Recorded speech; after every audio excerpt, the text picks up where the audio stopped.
ambassador for the rum category.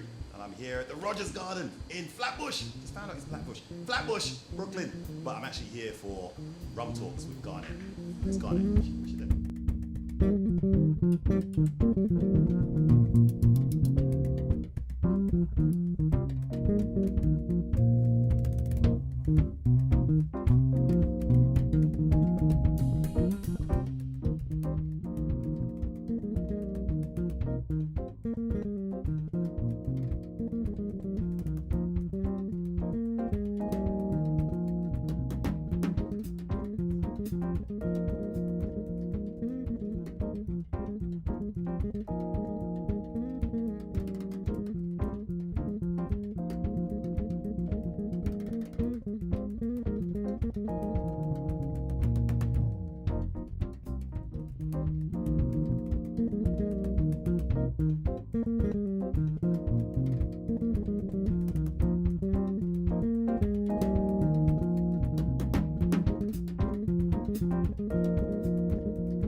Everybody say yeah.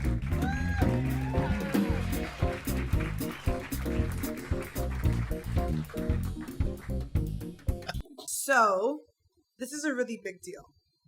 And I'm not going to start off with this intro. I'm going to keep it real honest.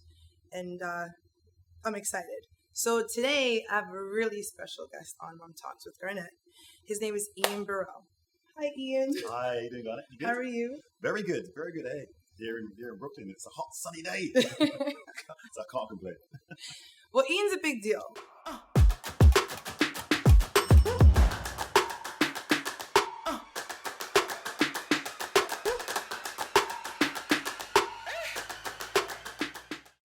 He's such a big deal that I even have like flashcards for this interview. That's how much of a big deal he is to me.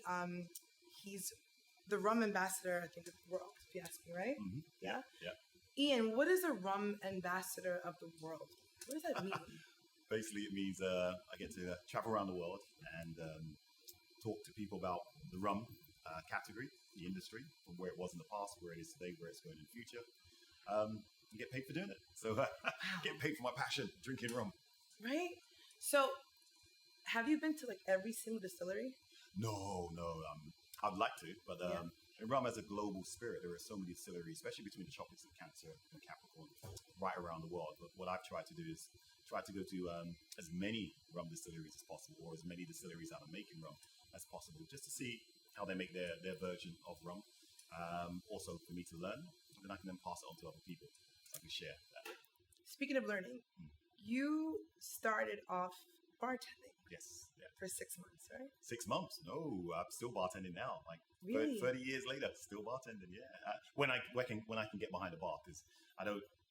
Bartending is for a young person's game. That's I not do true. These 8-9 hour shifts, banging out drinks, listen to customers give me abuse. I'm like, I can't take that anymore. So what I'll do is I'll do some guest bartending every now and again for an hour, a couple hours in various different bars. But no, I started bartending when I was pretty much straight out of school. Yeah. I was going to take 6 months off. That was it. I was going to take 6 months off to bartend and then go back to further education. But I loved it so much, I just stayed in bartending. So I didn't go back to theatre school, which I should have done in London. Yeah. But no, I just carried on bartending and enjoyed it. Loved it. Did you see yourself here today, like when you first started bartending? Not when I first started. As the journey started to progress, I did see myself in a position where I am now. Because I always believe that you have to have some sort of vision of where you're going, so you have a target, something to work to.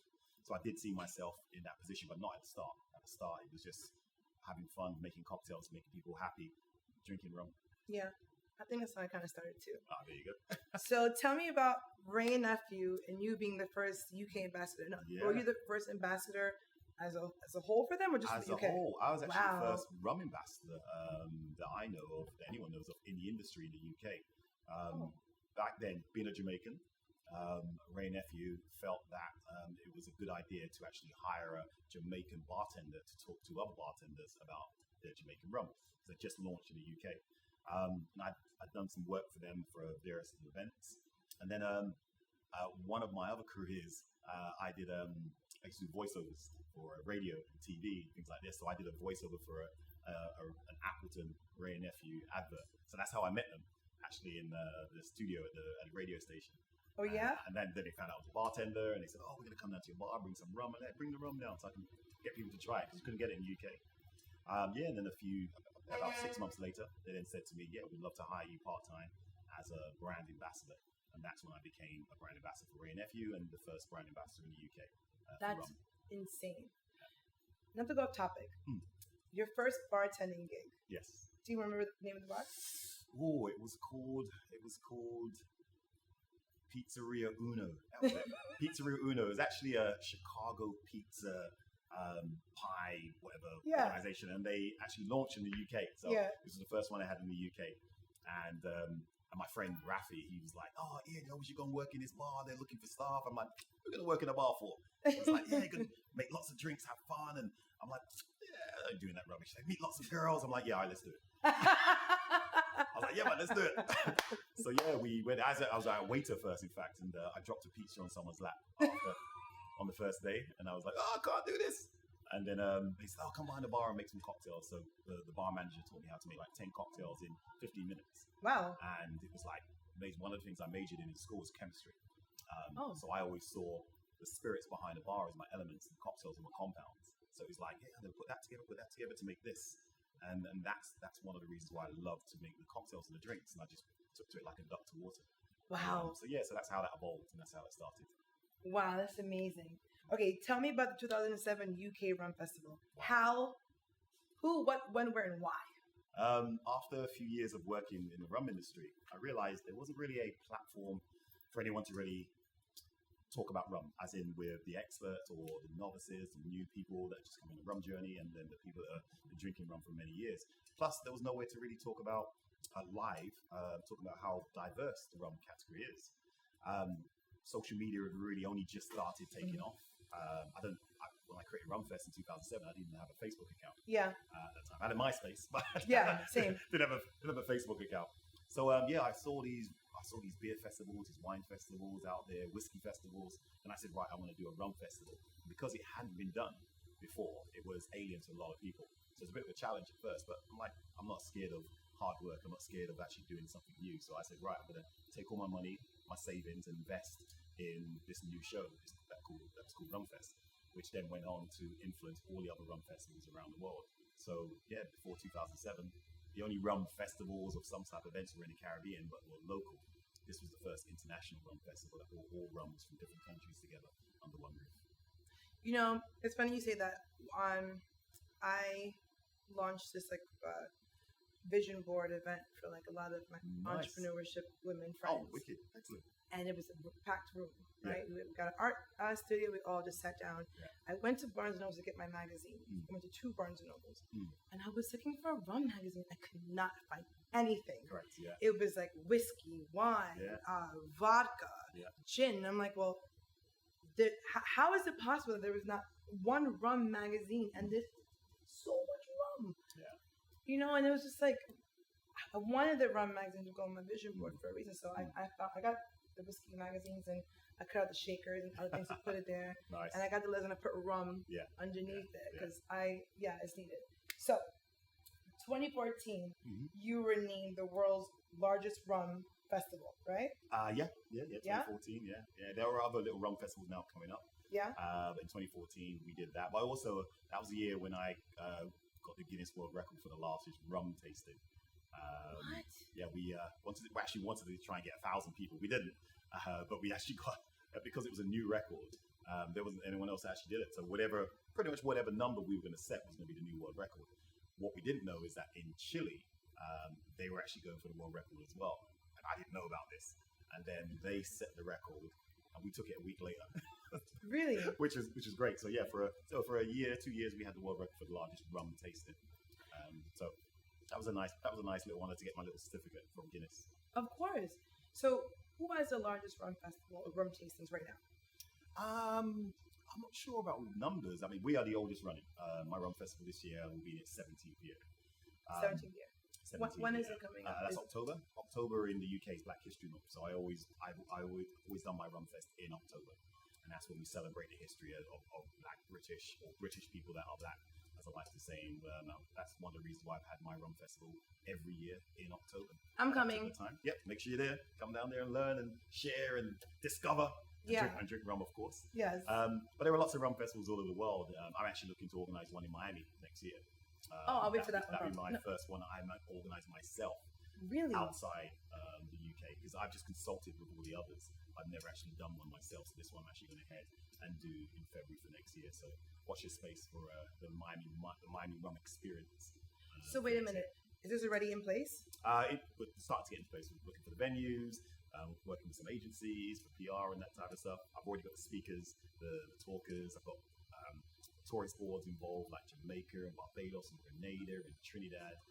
Looking for chefs to start working with us as well, cooking with rums and that type of stuff. All the bartenders and mixologists will be down there, and that eventually that's what it's going to be. It's going to be the hub of education and understanding of rum down in Miami once a year. You know, this is probably the first. I love all the people who I sat with. This is probably the first interview where I'm like, I know I'm asking questions, but I really want to listen. Oh, see. You know, thank you. I really want to I want to listen to all of them, but I'm just fascinated because I love rum, like professionally. You know, it's an amazing spirit, and it's part of the culture, part of my culture, part of your culture. I always like to say rum is more than the spirit; it's a way of life. When you go back to Jamaica or Trinidad or Barbados, Grenada, in the Caribbean, and then when you go to places like in Africa, you go to Mauritius and Seychelles and South Africa that are making rums now. It is part of their culture, it's part of their DNA, and that's one of the reasons why previously you were talking about why there are no rum magazines. And the reason why is because in America, all rums or most rums come from two islands: the Virgin Island and Puerto Rico, and that's what people see as rum. The Caribbean islands make the best rums in the world. First of all, they don't get the same type of tax breaks, so it's more expensive to bring to the country. Secondly, as a people, we are just not appreciated. So our product's not appreciated or held in the same esteem as like a Scotch or a cognac or a bourbon. And that's one of the things we have to overcome, but also we have to let people to understand. That's why we have the rum festivals, to get and sample and taste great quality rums that they can then say, wow, you know what? This is actually better than cognac. This is actually better than the bourbon and better than Scotch. And more importantly, if it's owned or run by people of color, then we're putting money into their pockets as opposed to putting it into someone else's pockets. So I'm not saying you shouldn't drink Scotch. I'm not saying you should drink bourbon, you shouldn't drink cognac. But we should be looking at rum as a category seriously because that is as close to our people as any other spirit that's out there. Do you think it's room in this industry for women like me or women as a whole? Like you said, there's a guy to start Rum Talks. Do you think there's opportunity for us? Because it seems like it's really a male-dominated industry. Correct. It is a very male-dominated industry from the front. Behind the scenes, the very same famous saying where behind every successful man is a woman. Most of these rums are actually run. A lot of these rum companies are run by women, for example, some of the best rums in the world are made by women, or they're the master blenders. Yeah. So you have Dr. Joy Spence in Jamaica. You have Trudy Ann Branca at Mount Gay. You have Sylvia Santiago at Don Q. Lorena Vasquez at Ron Zacapa in Guatemala. So these women have been making rum or involved in rum for like 30, 40 odd years and just doing their job. But it's the guy to take all the credit, or you normally see their face because they're normally owning the company as such, or they're the brand ambassadors. But no, I think now we're seeing more and more women come to the forefront in their craft and basically getting the recognition and respect that they deserve, because they do have an unfair advantage when it comes to rums, because they can smell and taste better than men. Yes. So they have an unfair advantage. So that should be promoted a little bit more when it comes to tasting, sampling, and understanding what rum is. Do you see yourself in your own rum festivals having a place for us women? Oh, 100%. Like us female bartenders or us female bar owners? Well, in the Miami, so I was partners with an organization called the Miami Rum Congress. And the very first year, one of the seminars was called Women in Rum. And it was basically hosted by a friend of mine named Karen Hoskins. Oh, I love Karen. Yeah. So she hosted that, and as you know, with Karen, she basically started off her rum from scratch in Colorado, in Crested Butte. If she hears this, she'll say, Ian, you said it right, Crested Butte. And she's distiller and owner and pretty much did everything. And when it comes to sustainability, she's one of the leaders in the world when it comes to sustainability in making rums. You have people like Maggie Campbell, who used to make privateer rum in Ipswich in Massachusetts. And it was like true New England rum. And she started to get a name for herself because the way that she spoke about rums and the style of rum she created. She is now working, she got poached by Mount Gay. So she's now living in Barbados, working with Trudy Ann Branca because they're now developing the way they're going to make their rums in the future in Barbados. So again, captured her and brought her in. But yeah, there's definitely more room in there. And one of my dreams is, and what I'm trying to do, especially in London, where we have more women speakers talking about rum, is not to use the title "Women in Rum" or "These are women in rum." We just want to know them as rum makers that just happen to be women. Yeah, and it's almost like normalizing the fact that women make spirits as such. So we shouldn't have to. So in the future, we shouldn't have to say do a subcategory of women in rum. It should just be like, this is a master blender of this particular product, and then when you actually see them or hear them, you say, oh, that's a woman. And it shouldn't be a novelty, and that's where we need to get to, where it's not a novelty, where it's just a norm. Right. I am reading and doing a lot of research right now too. That's good. Better than me. Yeah, I'm doing it. It kind of bothers me sometimes when I realize that, a lot of the rum distilleries were built on slaves. Yes. And then I don't see a lot of brown and black people owning these distilleries in these islands right now to this day. And it kind of bothers me. It's like, why hasn't the government said, hey? Yeah. Well, it's a tricky situation and you have to peel away the layers of history when you look at that. Because as we know, Caribbean was colonized by mainly by Europeans who were predominantly, in fact, all white. So they've gone over there and they've built their countries on the back of enslaved Africans' blood, sweat, and tears. It's not only the rum industry; it's pretty much all industries. Yeah. We just always focus on rum because some of the imagery we have of rum is the plantations and the enslaved Africans on the plantation. So we automatically gravitate to that. Now, because of, again, as I was talking about unfair trading and how the countries in the Caribbean haven't been able to tap into certain markets, it meant that price of sugar have been given a fair price of sugar, which meant that sugar refineries had to close down, which then meant that rum distilleries had to close down, and everything gets consolidated. So you have some countries or some islands that had, say, 200 distilleries 200 years ago that now only have one distillery. So like Guyana. Jamaica only has 6 distilleries. Had hundreds a couple of hundred years ago. So they've all been consolidated down. And now they're only owned by these rich families that have been there for many, many years because they owned the plantations. They owned people. So that's the reason why it's been passed on from generation to generation by them. So we haven't had a chance to own any of these establishments until now when we're thinking about trying to create or build our own distilleries. But to build a distillery, it's not easy. No, I heard. But the easiest thing to do is buy rum from a distillery and create your own brand. Yeah. And that is a model that's been around for over 100 years. Yeah. Not everyone could own a distillery. You can always buy rum. You got your own blend, you put your label on it, you sold it as yours. Yeah. Now that we're seeing more of, especially in the last 5 years. I've seen more and more black and brown owned rum brands come to the forefront. Now, none of these rum brands own their own distilleries. In fact, the only one I know, especially in the UK, are a husband and wife team that used to live in London, now live in Scotland, and they call Matuga. They're Ugandan descent, and they set up and they own their own distillery. And there's another one in London, a small guy. Basically, he used to be a black cab driver, taxi driver. You know the taxis that we have in London? He then set up a small little distillery in London, and he does his own rum called Cabby's Rum. So, wow. Yeah, so there is some smaller ones, but you'll see more and more black-owned brands coming up before you'll see distilleries. So for me, that's the immediate thing, to see more black-owned brands than the distilleries themselves. Because owning a distillery is not easy. There's a lot of money, a lot of work, and there's a lot of moving parts inside there. Eventually, yes, we will see more, but at this particular time, I think we need to see more black-owned brands, and then we can work on the distilleries. Yeah, I'm trying with my own brand too. That's a lot more. It's a much more sustainable model at this time, because first we need to get the capital. As we know, it's not easy getting capital to do that. And when people say to me, there's 2 new distilleries opening up in Barbados coming up quite soon. Are they going to be black owned? No, they're not. But are they going to be black run? They will be. Okay. Tell me about Antarctica.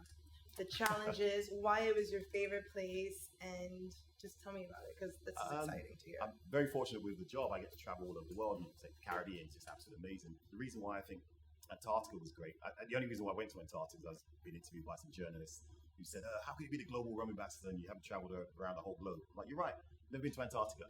So I jumped on a plane, jumped on a boat and went there like 8 months later. The reason why I said it was beautiful because a lot of it's untouched. It's just beautiful, like snow, hills, mountains, millions of penguins. It was clean air. It was just such a beautiful place. I also felt proud being a Jamaican, taking a little Jamaican flag there. Took that there and said, yeah, I'm taking this piece of land from Jamaica. But of course, Antarctica's owned by no one as such. I didn't bring a bobsleigh, but I was threatening to do that. But yeah, it was just such a great place to go to. And also I brought rum down there and I went to a research station and brought some rum to them, and they thought I was like the best thing since sliced bread.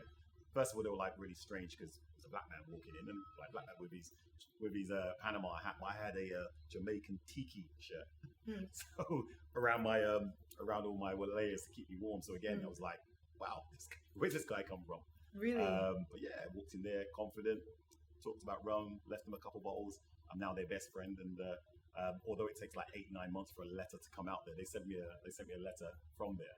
Really? This was back in like 2014, 15, I think it was. But yeah, they were just like they always still remember me as that rum guy, that guy that brought rum to them in Antarctica. So I'm looking to go again next year. That's dope. Raise money for charity. That's really awesome. Yeah. You already touched on industry and diversity. I want to talk about your rum. Oh yeah, the rum. And why did you name it after this wonderful Lord guy? Recreano, yeah. Tell me about it. So as an ambassador for the Caribbean, I'm working with many brands. Most of the rum brands you have on the back bar here, I work with. Most, because some of them I refuse to work with, just because of their ethics or some of the things they do, and I'm like, I'm not working with you. But for many Let's talk years, off camera about that. Yeah, we'll talk off camera about that. But for many years, people have been saying to me, when are you going to do your own brand? When are you going to do your own brand? And I've never really thought about what style of brand I wanted to do. Naturally, being a Jamaican, a lot of people thought it was going to be a Jamaican rum. But I just felt that there was more of a story to tell when it came to creating rum. And being called or being African Caribbean in the UK, I said, well, what about an African Caribbean rum? So my business partners who approached me to actually do a brand, I said, listen, I want to do this. I want to create an African Caribbean rum, which means getting rum from Africa and working with some of the best in the Caribbean and talking about the past, the influence of enslaved Africans, of what they brought to the table when it came to making rum, the understanding of fermentation and agricultural, the agricultural aspects of rum, which is what they brought over from Africa, and with all the technology stuff that was brought by the Europeans, or the Caribbeans, I should say, because the Caribbeans are some of the most world leaders when it comes to distillation and the types of equipment to use. So that was a dream. The best rums I found in the African continent at the moment were coming out of a place like Mauritius, coming out of there was some in South Africa. Still needs to work on it a little bit more. A lot of sugarcane distillate in the African continent, but most of it's made as local spirits and not to the world standards that we expect from a really good drink. So I went to Mauritius and I said, listen, I've worked with the government out there. I said, let me get some rums. I want a good cognac cask rum. So we've got a 10-year-old cognac cask rum, and we sent that to Barbados. Why Barbados? Barbados is the home of rum. This is where rum got its name historically. Right. That's where so someone said to me, rum was invented in Barbados. I was like, no, it was not invented in Barbados.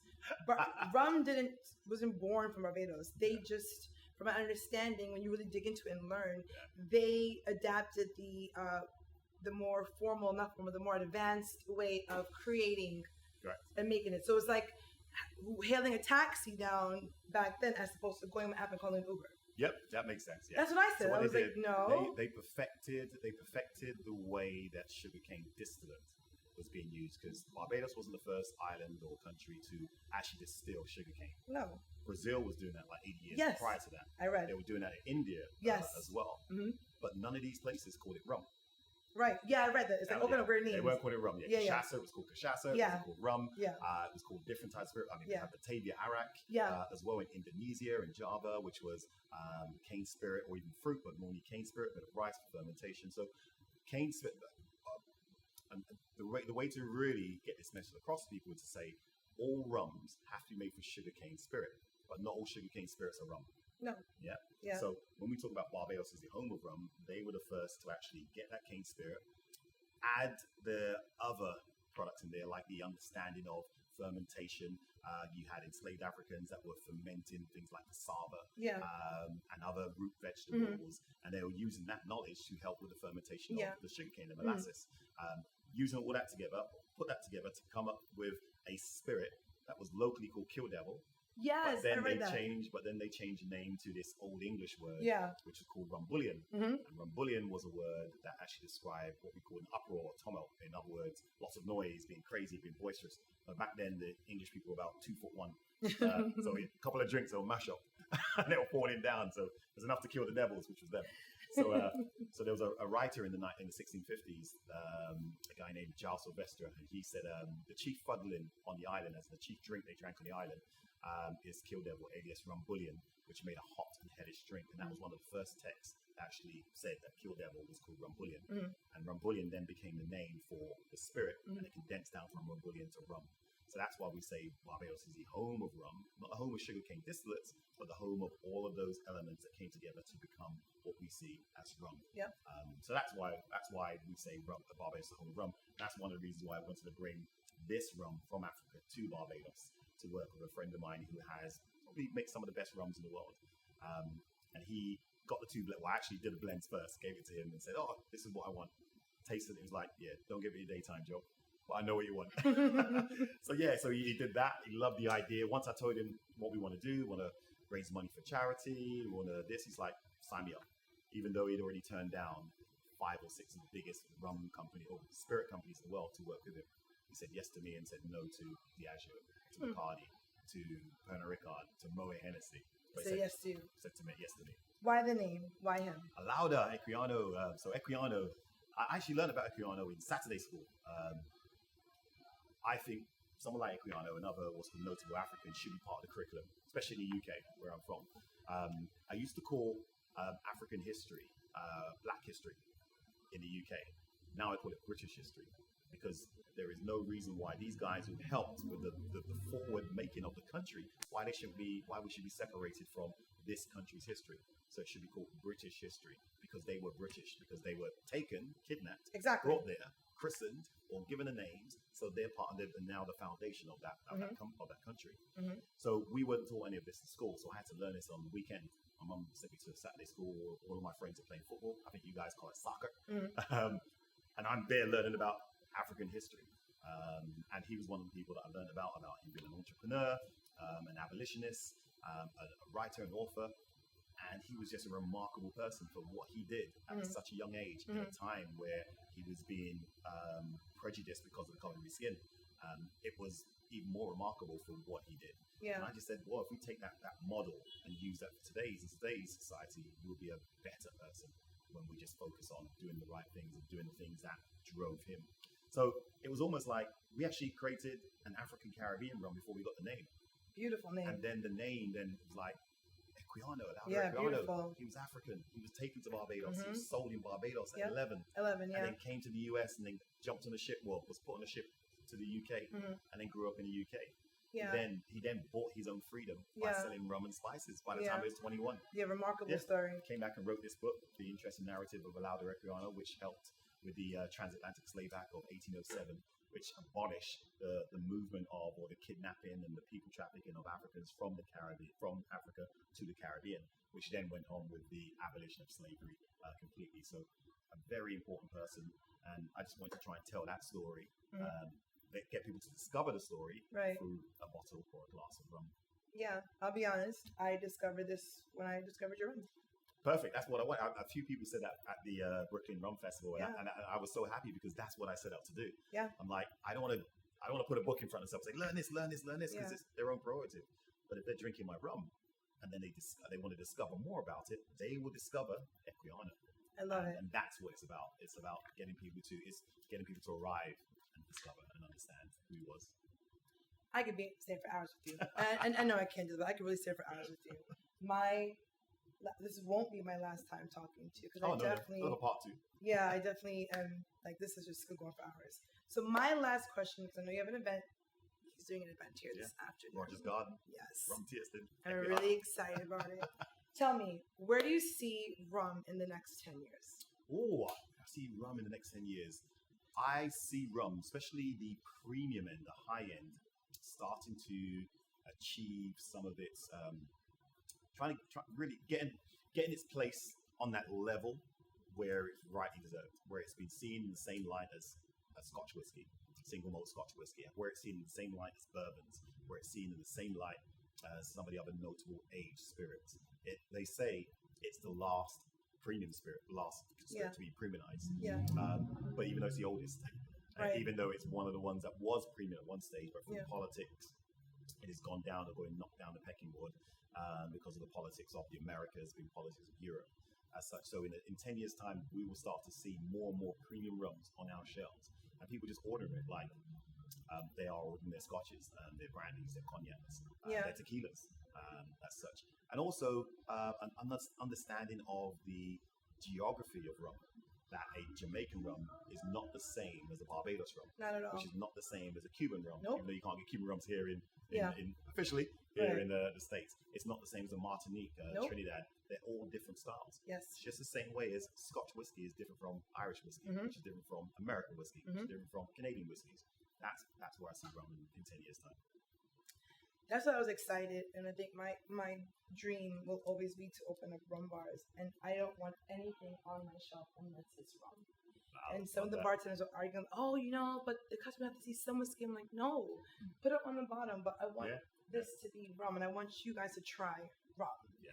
And I try to tell the team, hey, listen, if they want something else, encourage them. Well, this is close to this flavor because it's true. Exactly, yeah. They use the same barrels, they use similar barrels in aging. Same barrels. Yeah, so there are similarities. You want something really light, if you're a vodka drinker, you want something really light. I always recommend go to somewhere like Puerto Rico, a Puerto Rican style rum, because they're very light and crisp. So I wouldn't say vodka-esque, but some rum lovers would say they're vodka-esque. Yeah, I think it's very, very light. But you want something with like a smoky or really heavy or big flavors, like a Scotch whiskey, then go Jamaica. Yeah. Jamaica will give you that big, especially someone from Hamden, the North Part of Jamaica, give you big, heavy, funky notes that is the stereotypical type of Jamaica. Appleton's a little bit more mellow. I see Appleton more like a space side, more like the Macallans of the world, as such. In Worthy Park, again, very similar to the Appletons, but a little bit more pot still round inside there. And then if you want something a bit more sweeter, going towards cognacs as such, then maybe something like Guyana as well. Rums like El Dorado. Got a little bit of sweetness in there. I love El Dorado. which is very similar to the sweetness with cognacs and brandies from France. But at the end of the day, it's about their own personal preference and their own personal taste. I always say that there's no such thing as a good rum or a bad rum. It's about your perfect rum for yourself. Yeah. It's about that rum experience. So, some people might try something that I like, and then they taste it. Oh, Ian, that's terrible. In the same way as they drink something, I'm like, goodness. Yeah. But they grew up drinking it and they love it. Yeah. So, so everyone's right when it's their own personal rum preference. But there's rum out there for everybody if they drink alcohol. Well, Ian, I definitely want to say thank you. You're welcome. For taking this time out and doing this with a woman in Brooklyn with a rum bar. Yeah, man. Love and that. I think it's kind of dope. And I'm excited that you chose 1,000 bars you could have went to. And to be in Flatbush in Brooklyn is so amazing. Is that where we are in Flatbush? We're in Flatbush. I don't even know where I was. We're in Flatbush. You're in the heart of the Caribbean. Literally, it's called Little Caribbean. This is called Little Caribbean. That's what I like to hear. And it's an honor. It's a pleasure. As a Black woman who is passionate about rum, who wants to continue to build more rum bars, and I want to dive into the educational part of it. Yeah. So you'll be hearing from me. Yeah, I'll be there. Ian, where can we find your rum? If you're in the States. We're actually in, I think we're in about 10 states at the moment. We're in about 20 countries around the world. We're not actually officially in New York yet, but you can get it from Park Street. So we are officially in New York. We don't have a distributor as such because, we're taking our time. We're a new brand. It's very hard trying to get your rum out into certain places if you don't. Oh, this is delicious. But we've won every award. I mean, especially the original. Won every award that's ever been entered in. The light is perfect for daiquiris and sours and white cocktails. So yeah, it's very, very widely available. And if you get it online from our website, then $2 gets donated to Anti-Slavery International. So that's our partners at the moment. Anti-Slavery International, one of the oldest people trafficking organizations in the world from the 1800s. Actually, funny enough, when they created Anti-Slavery International, it was a lot of politicians and Quakers in the UK. Equiano was one of the inspirations for creating Anti-Slavery International. So it was nice for them to be our first partners to collect money for. So we've done that, and it's been quite good, collecting money for them as a donation for rums that we sell on our website. Absolutely. Thank you, Ian. Oh, you're welcome. Guys, that was Rum Talks with Garnett, and you are watching me talk to Ian Burrell. That's exciting. Till next time. That was rehearsal. Now we can do the proper take. Yay!